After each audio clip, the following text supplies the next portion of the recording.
Thank you. Well, it's my great pleasure and a great honour to be chairing this session on security in this symposium.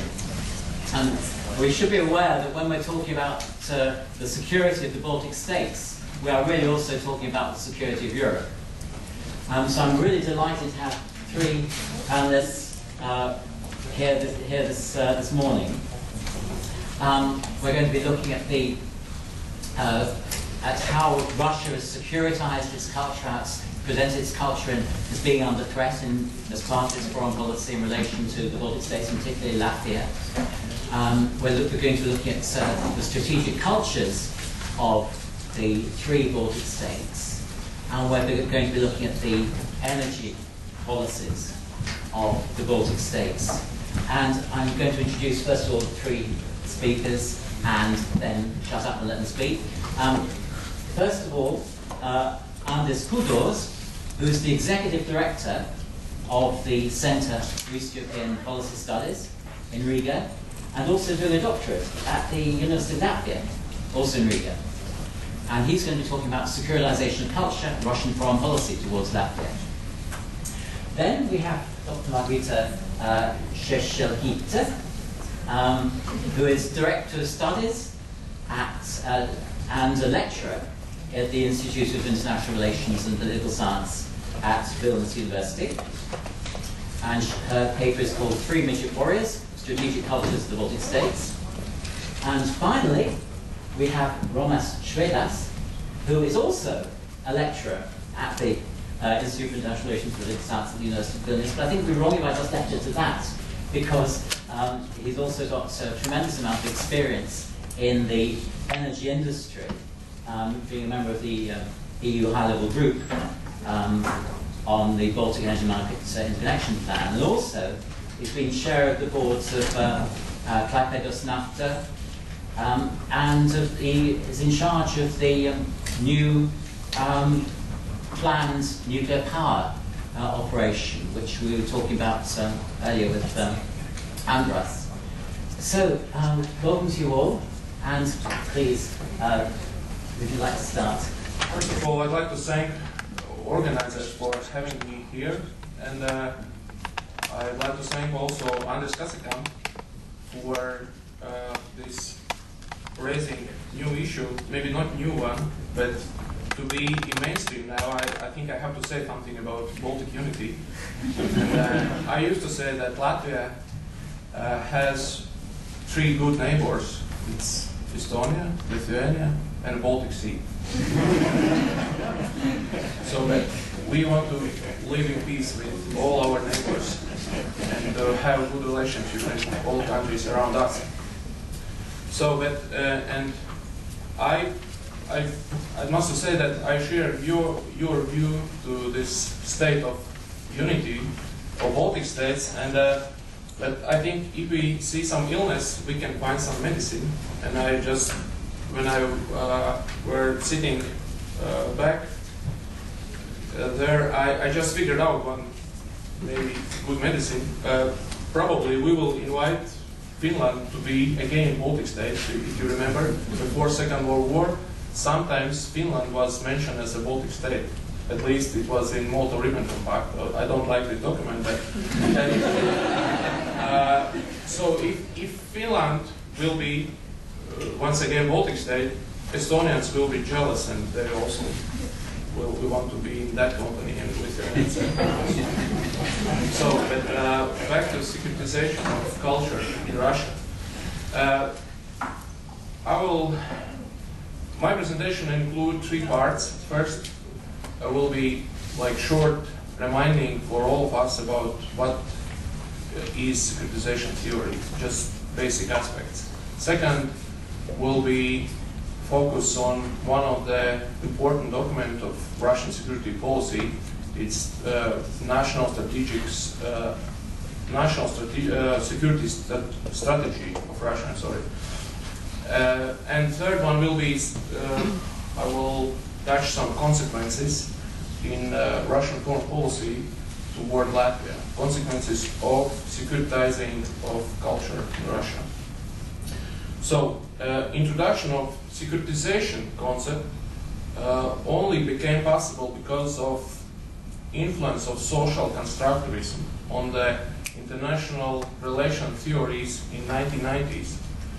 And while classical approaches of security focus on the material disposition of threat, including distribution of power, military capabilities, securitization discovers and explains how a certain issue is transformed to a security matter. And it is transformed by an actor. And Copenhagen school authors Barry Buzan and Ole Weaver argued that security is invoked with help of speech act. And that means that that means that an issue became a security issue not necessarily because real threat exists, but because of the issue is presented as such a threat. And securitization implies the construction of a danger that needs to be addressed by rapid action.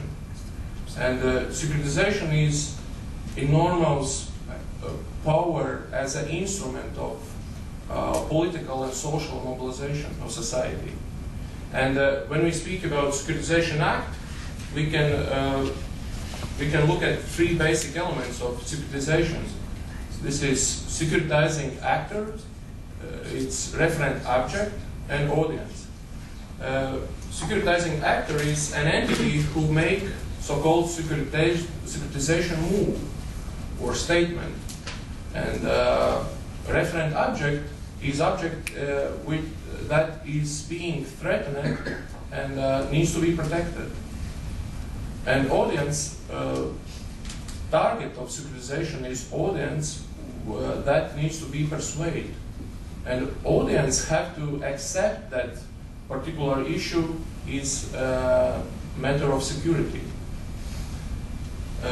When we look at Russia, we can say that Russia decided to securitize culture, and actor in this case is state and state institutions. In countries with liberal democracy, it would be other actors, some political forces, political party, for example, or some kind of non-governmental actor. But in Russia, we understand the state of democracy in Russia, and of course the main player also in securitization is state and security institutions. And about this document, in Russian National Security Strategy to 2020, which was adopted in 2009, there is interesting chapter number 7 with the title Culture.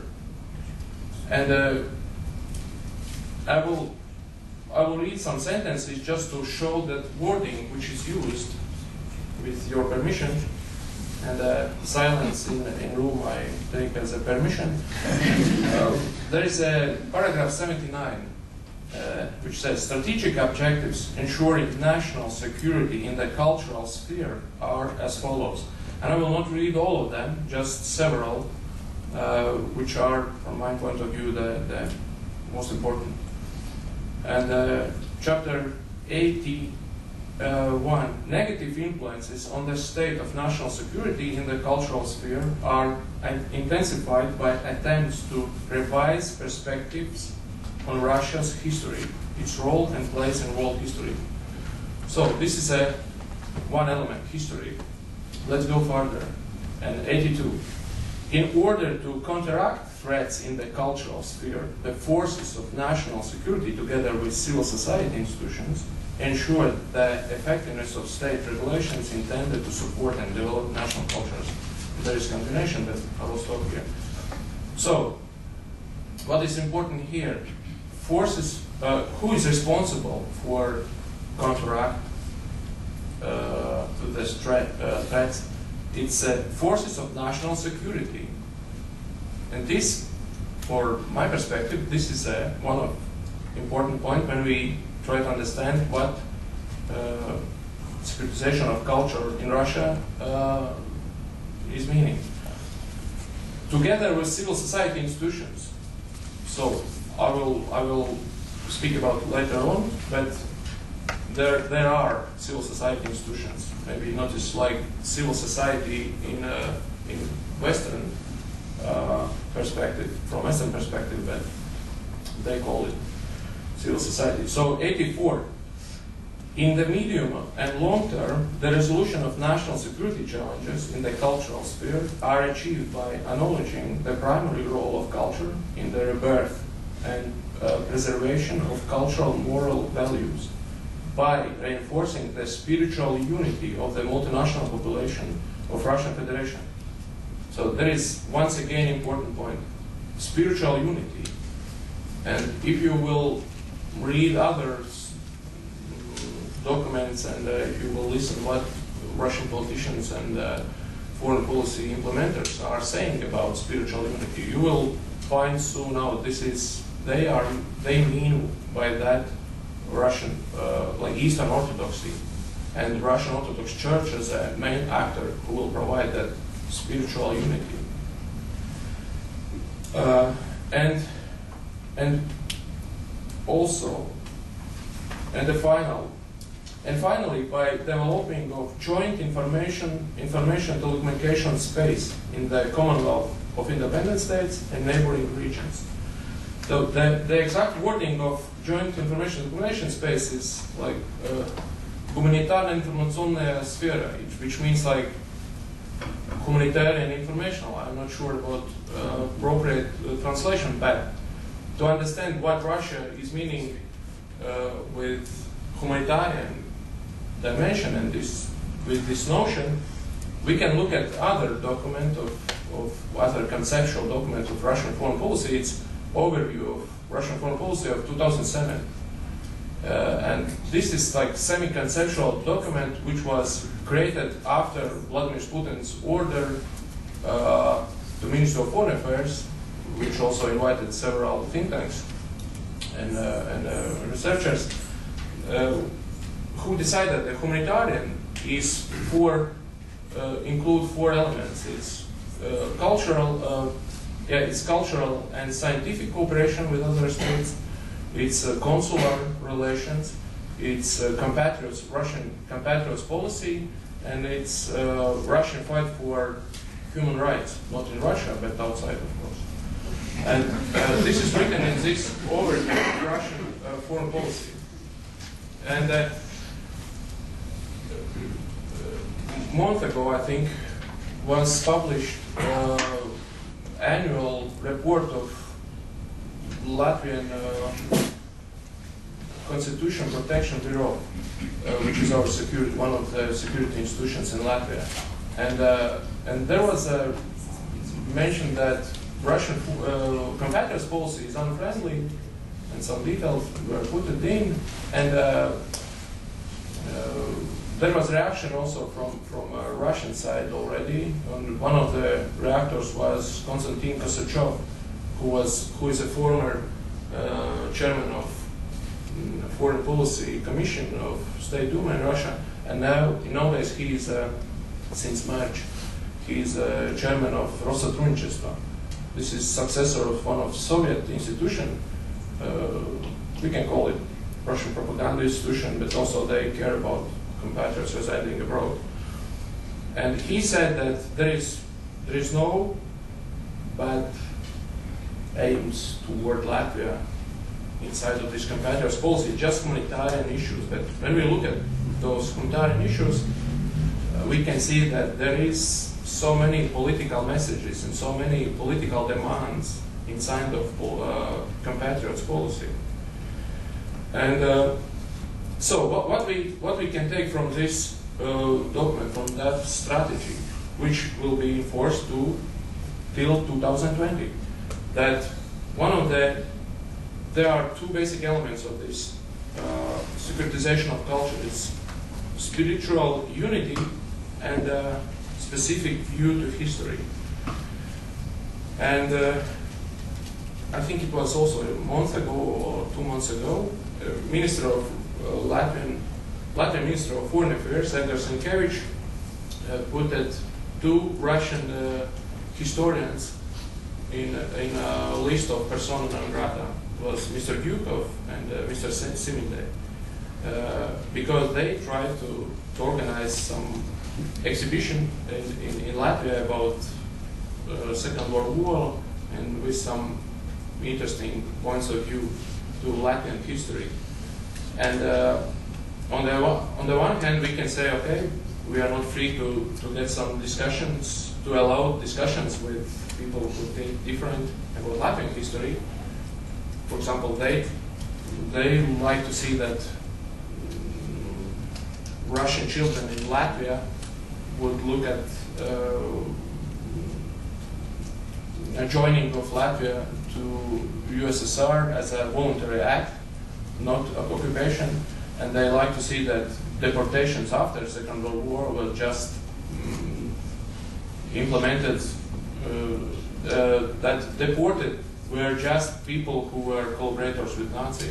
But we know that they were mainly aged people and children, that it can be withheld from Russian specific point of view.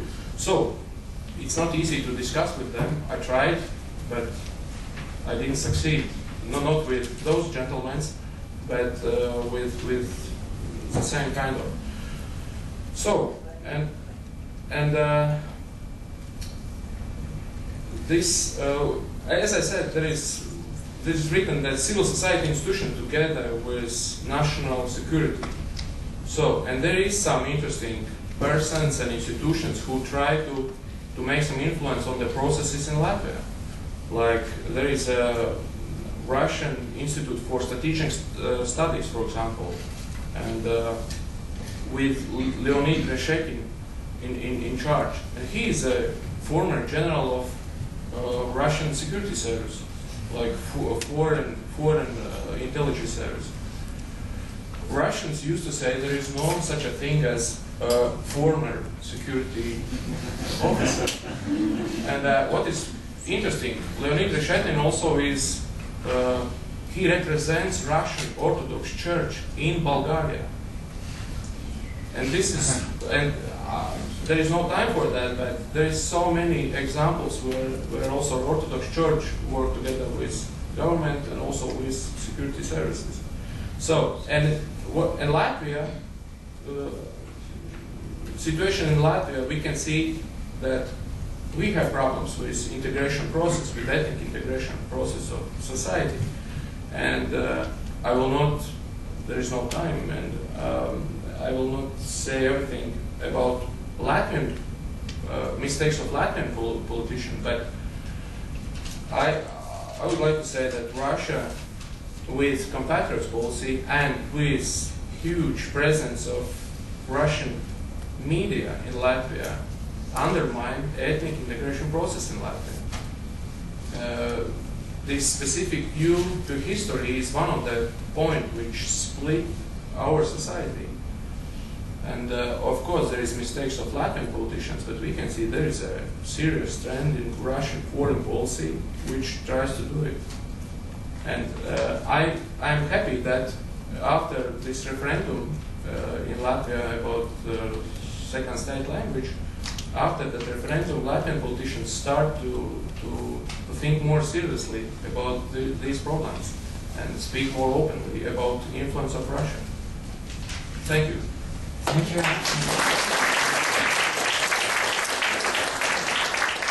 I would just interject, I think, Candice, that exposition of the securitization as thought out by the Copenhagen School is the clearest I've ever heard. Margarita, please. First of all, I would like to thank organizers for this wonderful opportunity to speak here at this symposium. And as it became tradition, I would also like to refer to Andras Katsafan on the unity issue. And having worked at the institution which was owned by 3 Baltic countries, I believe that I have certain experience of these Baltic unity issues. And I would like to tell this. Believe it or not, but Baltic countries have already become like a family. They get angry with each other. They can say words to each other. but we are forced to live together, and we never will be able to get away of this family. So I think that everything is going to be okay. I'm not that skeptical on this issue. And now I would like, and I think that security issues, the topic of this panel, is a very important tying part of this family. And we have to stay in this family because of the security issues. I will talk about not Baltic Tigers, but I will talk about Baltic warriors. And albeit those warriors are midget warriors, but they are quite active and quite military in their minds. And despite severe crisis in Europe and Baltic States and limited resources and a very small size, Baltic countries continuously and very actively participate in military operations. And for many representatives of other countries, this issue is very controversial, why we spend so much attention and energy to the military issues, security issues, and why, for example, we do not concentrate on economic issues and social welfare issues. And I believe that the concept of strategic culture will help to understand certain patterns of Baltic States behavior, why we are choosing, why we are making certain strategic choices in terms of participation in international military operations. So my topic, my presentation is about strategic cultures of Baltic States, and I don't know how many of you are familiar with the concept of strategic culture. It's not the culture, and it's not the strategy, and it's not about the songs and arts, but it's related to the military, and strategic culture is a collective beliefs, attitudes, and practices related to the use of armed force. In what situations the country is deciding to use the military instruments, under what circumstances, and what is the limits of the use of armed force. And this concept is not sort of short time tradition. It has been developed throughout the history, and it can be traced in the historical patterns of behavior of the countries. In order to understand what type of strategic culture one or another country possesses, one has to analyze how country in question assess strategic environment, what threats it indicates in main security documents, what means it chooses to address those threats, and what are the main security partners of those countries. So I will start with the strategic environment, and I will argue that Baltic states see the world through two different lenses: postmodern, Kantian, European lenses, and Hobbesian, modern lenses. Different lenses are used in different situations. While in majority cases, while interacting with Western countries, Kantian lenses are applied. Modern Hobbesian lenses are often used when looking eastwards. Dual nature of the strategic environment has an inevitable impact on threat assessment in Baltic states. Threats defined in main security documents and in public discourse indicate both geographical scope and level of pacifism or militarism in strategic culture. Analyzing main security documents of Baltic states, one might get mixed feeling. On one hand, all those strategies reflect NATO strategic concept, European security strategy, the threats are almost identical, but if you look closer, you can trace certain concepts, certain arguments which reflect this modern view to security, realist view to security, such as balance of power, domination of great powers, large-scale attack, spheres of interest, etc., etc. For example, Latvian national security strategy raises doubts about intentions of neighboring countries. For example, military conflict in Georgia, exercises of the armed forces of the Russian Federation and Republic of Belarus makes security environment around Latvia unstable. Estonian national defense strategy draws attention that under most unfavorable circumstances, the security problems of small states could be simply ignored at the international level. Russian Federation has demonstrated growing interest in reinstating its spheres of interest, exerting greater influence over European security, and it has increased its military presence in Estonia's vicinity. The same pattern could be found in Lithuanian strategic documents.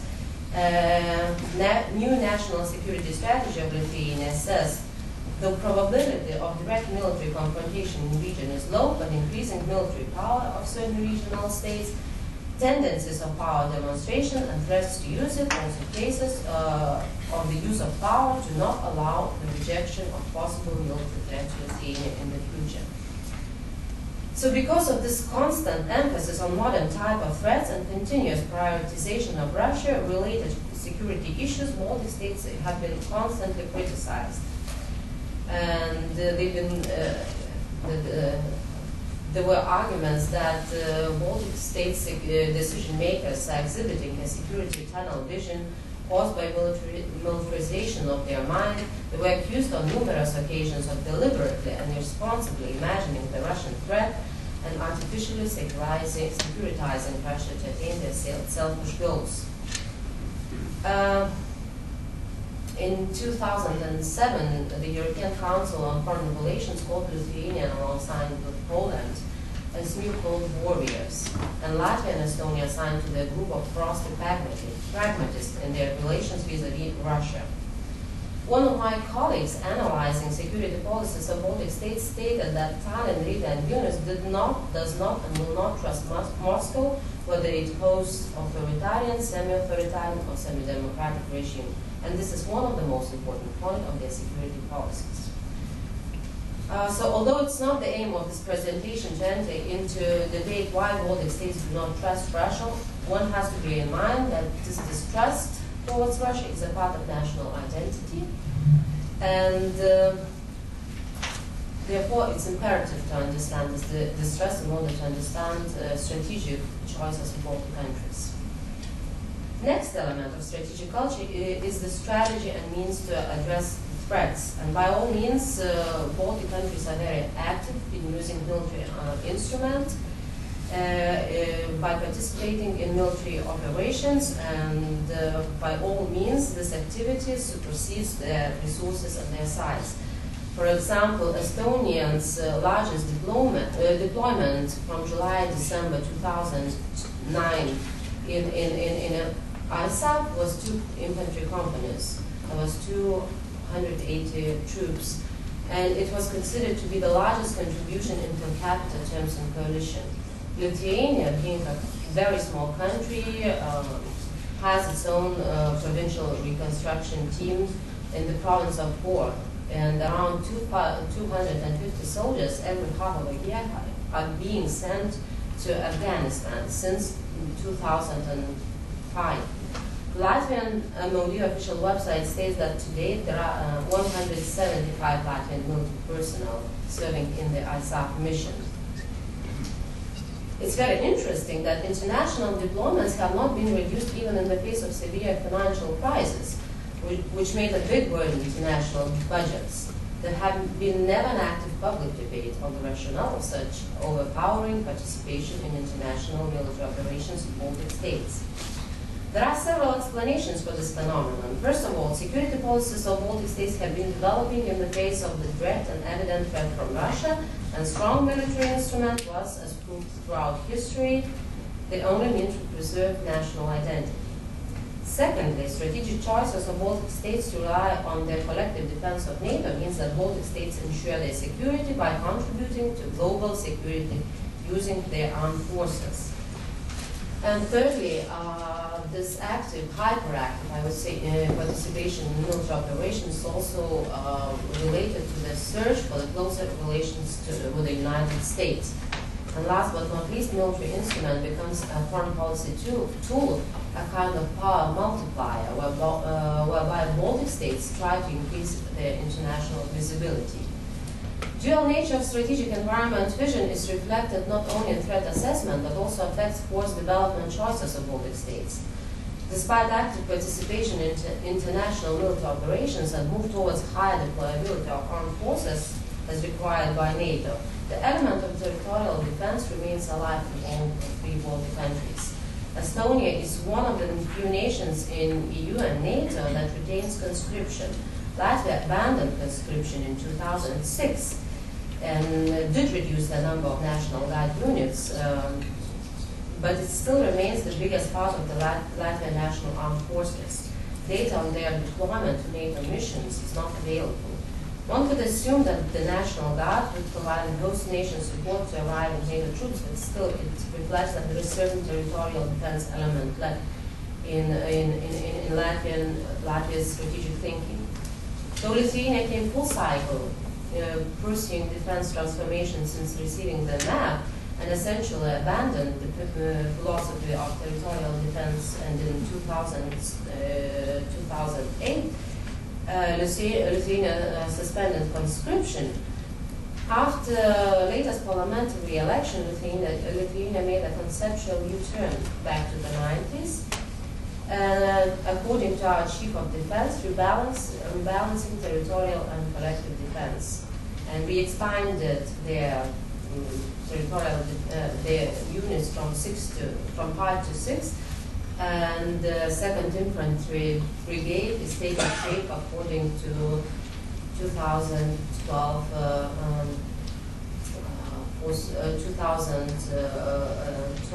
land armed forces for structure. The issue of conscription is also being reconsidered in Lithuania.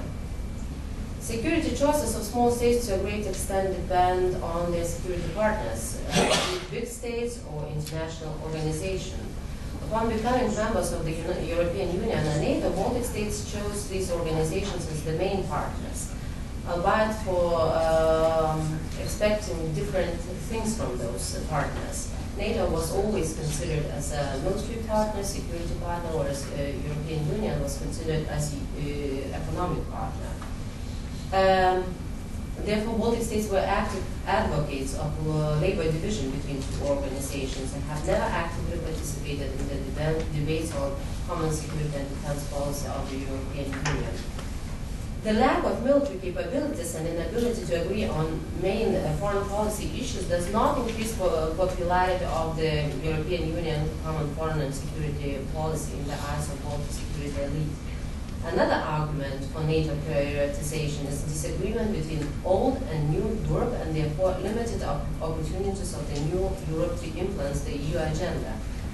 Prioritization of the USA and NATO to other security partners is also driven by the Russian factor.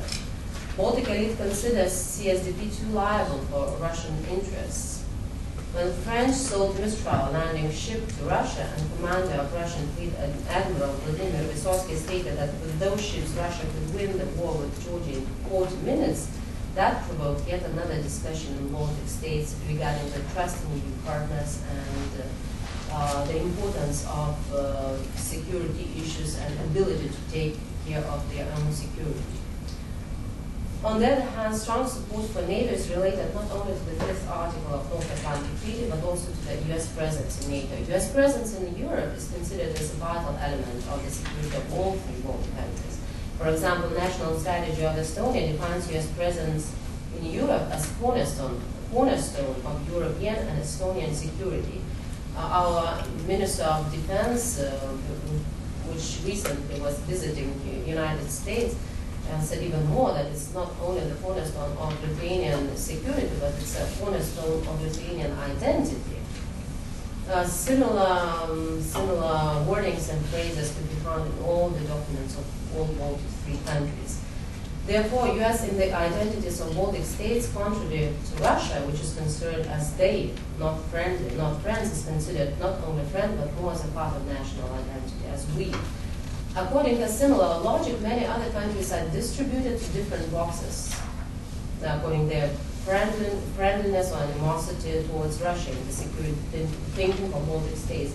And when I argued in my abstract that I would try to explain why Lithuanians Latvians and Estonians, like Georgia. So I think that Georgia fits into the box of the friends of we, because they are not friends of Russia. Okay.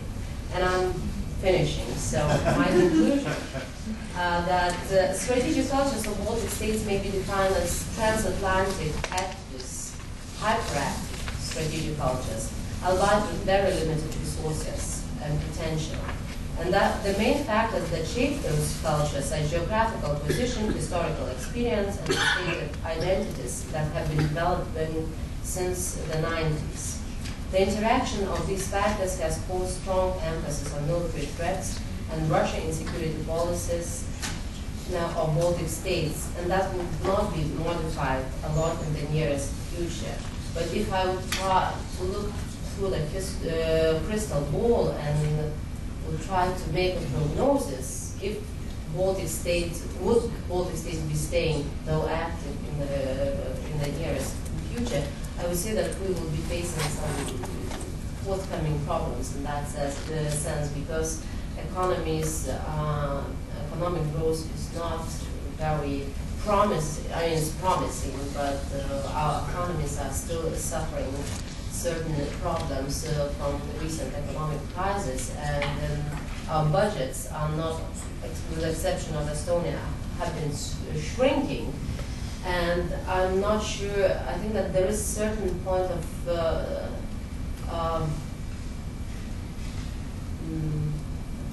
willingness to participate in those discussions, which is emerging among the society, which haven't been the case for a long, long time. And that one society will try to raise the issues why we are participating, why we're spending so much on those military issues in the future. I think that we have to reconsider our participation in international military operation. I'm not saying that it is good. I think that Lithuania is winning a lot by participating in this military operation. I'm just saying that I think that those issues will be raised in the very, very close future. Thank you. Thank you, Margarita.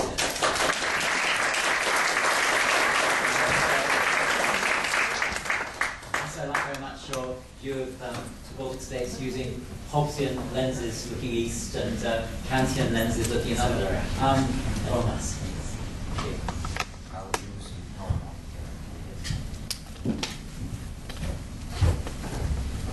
Excellencies, ladies and gentlemen, I'm pleased to be here to talk, and it's definitely better to talk than not to talk, and to talk about different issues, as it rightly was pointed in family, in the Baltic family, in the EU family, and yes, indeed, it's a pleasure to be here, and having said that about these pleasures, I should admit that I have two challenges today. One challenge is to explain energy policy only in 15 minutes. You know, it's quite a challenge. And another one, to count on your attention, since I am the last speaker before the lunch. So I hope that I'll try to do my best. So, energy policy of the Baltics. What is the main challenge of the Baltic states? It's dependency on single external supply. Whatever supply it would be, Russia or imagine the United States, it's not good to depend on single external supply. What is the solution? The solution is regional energy market. Again, regional integration. Here is the structure of Lithuanian primary energy mix. You see, in 2009, our primary energy mix was about 1/3 nuclear, about half energy imports from single external supplier, and about 17% local renewable energy sources. After having shut down nuclear energy, our dependency on single external supplier is 80%. You know, one businessman in Lithuania said, we are not dependent on single external supplier, we are totally dependent on single external supplier. And you know, when we talk about economy of the country, when we talk about economy of a company, dependency 80%, it's enormous. Lithuania currently is the biggest importer of electricity in all European Union, out of all European Union. This is the situation. And the third diagram shows the target or the purpose or the objective of the current government of Lithuania is, that in 2020 what we want to do, we want to diversify, of course, the supply of energy into Lithuania. Diversification brings energy security and what we say energy independence. And here, definition of energy independence should be understood correctly. It's not about producing all energy sources in Lithuania. It's about the choice. When you have a choice, you are free to choose. You are independent. Okay, let's move forward. So, regional energy market. Integration of national markets, 3 Baltic states. Alternatives of supply, this is diversification. Availability of choice, this is that consumer should be in a position to choose the supplier, and creation of a competition. In energy, we should reach the same situation like in the commodity market. Energy as a product should become a commodity. The providers of energy should compete for consumer. The technological development already allows this. Only having created the competition for the consumer, we would be in a position to create energy market and to cope or to address the issue of dependency on single external supply. Here is the Baltic Sea. When we talk about the Baltic Sea region, when we talk about energy, of course, we should look at the maps and then see what's happening. Currently, the situation is that 3 Baltic states are very much integrated into the power system of ex-Soviet Unions. All our interconnections are with Russia and Belarus. What we do now, we are integrating the market of 3 Baltic states. So we are harmonizing the rules of providing energy, or energy rules. Also, we want to create a common energy market of 3 Baltic states. Also, what we do, we are developing interconnections. Interconnections, alternative to the existing interconnections. Interconnections with Nordic energy markets, so-called Nord Pool, Nordel. So interconnections with Finland, with Poland, with Sweden, also enhancing our internal interconnections, and all of them are regional ones. This is about connecting the markets, but not connecting the countries.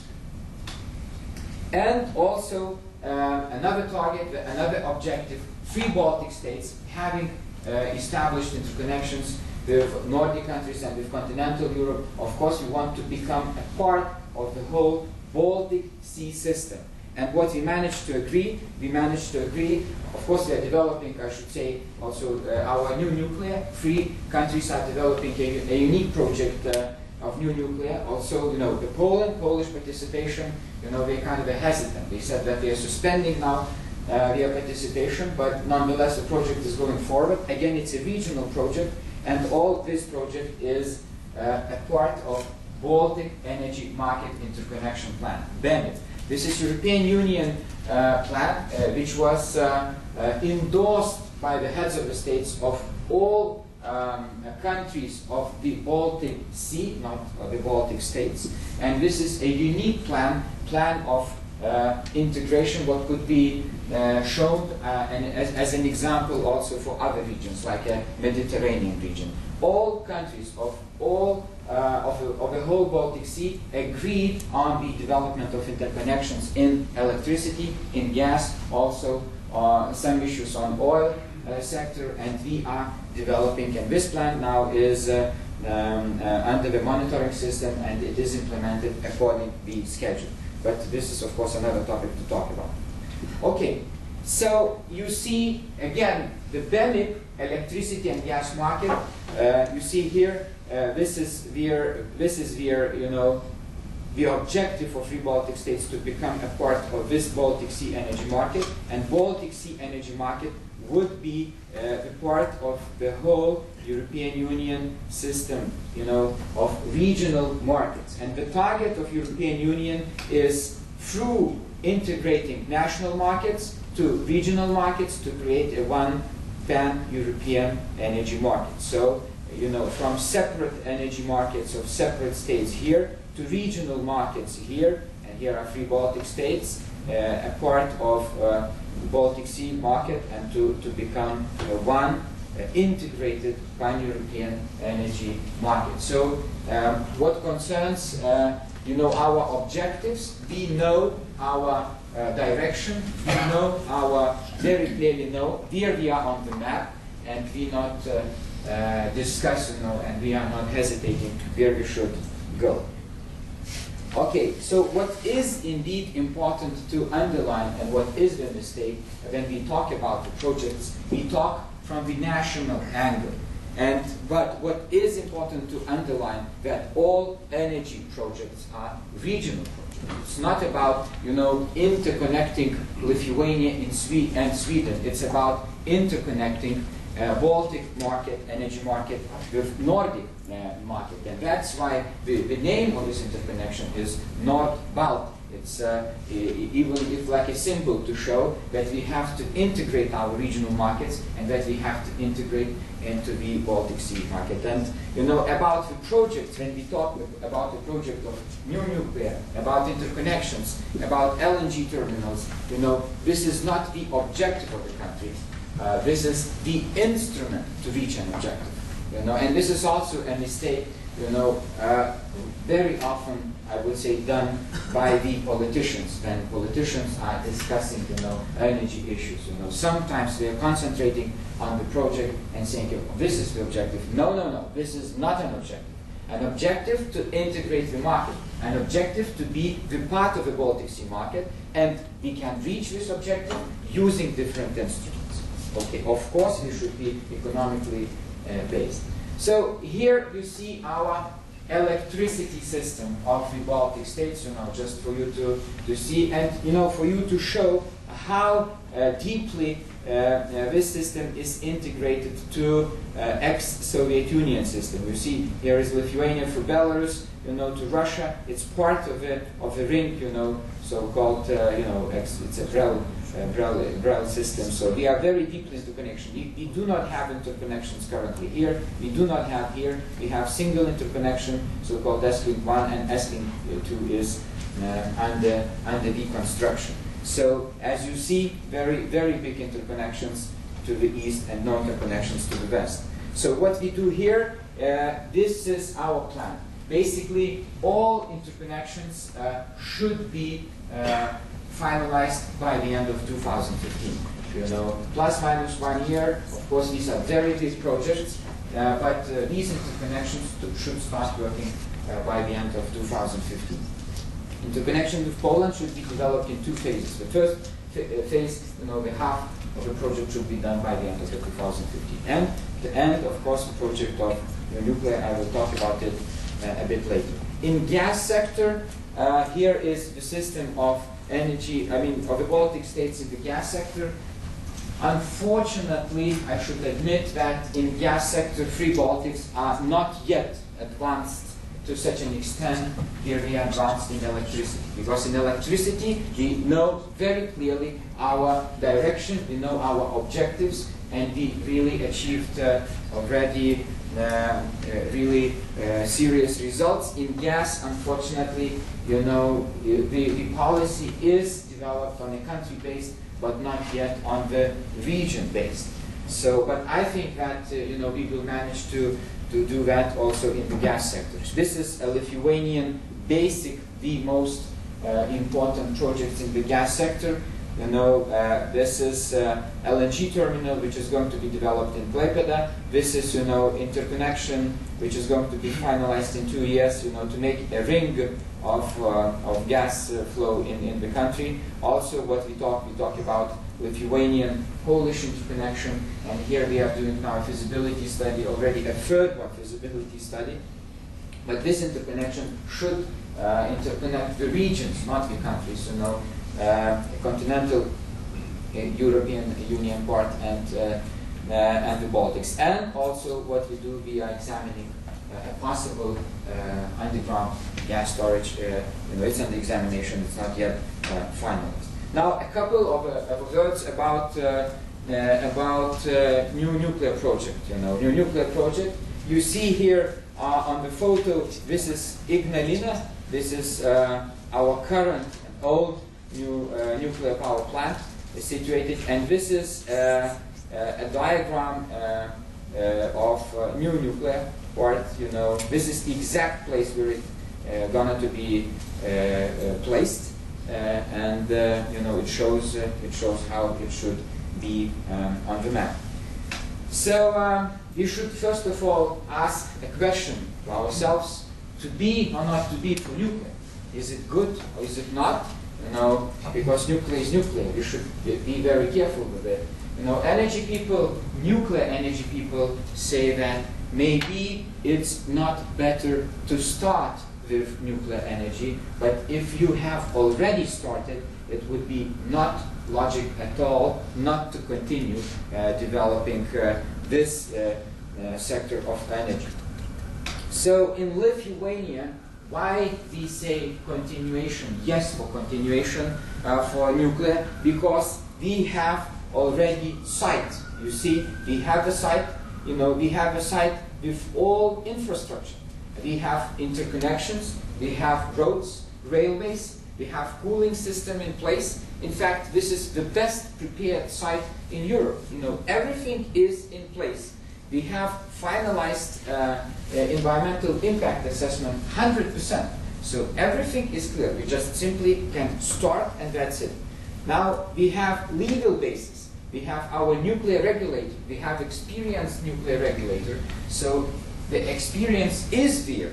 Also, you know, nuclear is environmentally friendly from the point of view of CO2 emissions. Of course, it would add to diversification because it would serve for green energy as indeed as a basic electricity supply. And I think that it is a big mistake when we are contradicting nuclear and renewables, because I believe that we should live together absolutely perfectly well, and nuclear could be the bridge even, you know, of our transformation to the green energy. And one more element, that this project of Visaginas nuclear energy project is commercially based. It's a commercial project. It does not look to the assistance of the European Union, financial assistance of the governments or whatever. This is commercial project developed by the utilities, by the companies of Lithuania, Latvia, Estonia, and now strategic investor Hitachi, who is also going to invest money. It's not about public money, it's about companies' money. Since this is a commercial project, it should be based on commercial competitiveness to stay and to be competitive in electricity market. And finally, about the question, energy developments in the Baltic region. Is it about energy, economics, or is it about politics or geopolitics? How much we do have politics and geopolitics, and when we talk about nuclear, is it only about economics surviving, you know, in our region? And I'll show here you also kind of a map or kind of a movie to explain better, because when we talk about energy, it's always better to explain while showing the maps. Here is the situation. You see 3 Baltic states, and we have Druzhba oil pipeline. And the development was that in 2003 and 2006, it was cut a supply. It was cut of supply of oil through Druzhba oil pipeline. And it was absolutely political decision. The official from Kremlin explained that why this supply was cut, because Lithuanian government, while privatizing its oil refinery, has sold it, and I quote now, to a wrong neighbor, because we sold it to Polish company, and we did it and this neighbor was stronger.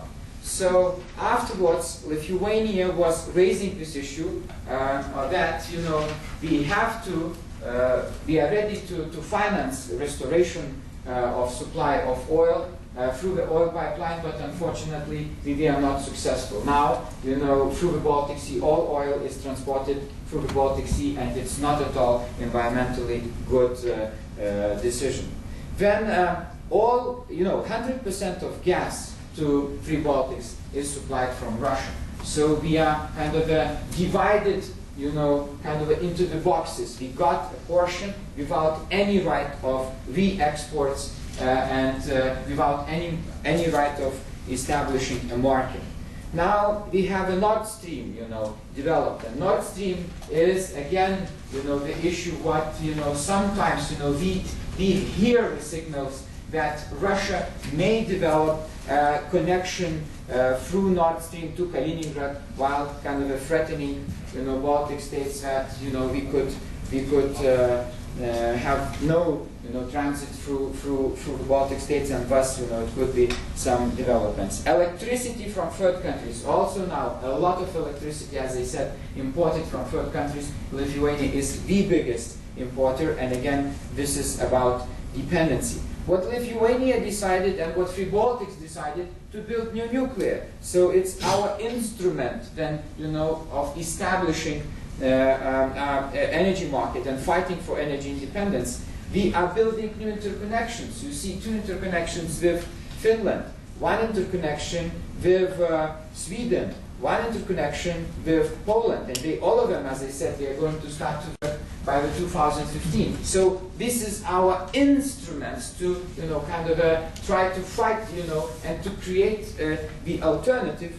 But nonetheless, you know, another action what was done by Russians, you know, here our neighbors, you know, new nuclear in Kaliningrad. And again, this is absolutely political project. We do not have interconnection. We have small interconnection with Lithuania. There is no economic arguments. Also, we have trouble with complying with environmental, you know, issues with this nuclear. Another nuclear is here, is chosen particularly at the border of Lithuania. Belarus is a big country, you know, but no, it's Vilnius capital is within the closest zone. It's within 50 kilometers circle. So you see what is happening on the map. And another activities is also, they are also targeted to our regional nuclear project, and we are indeed facing, you know, the situation that we should, you know, kind of prove that this project is economic, viable,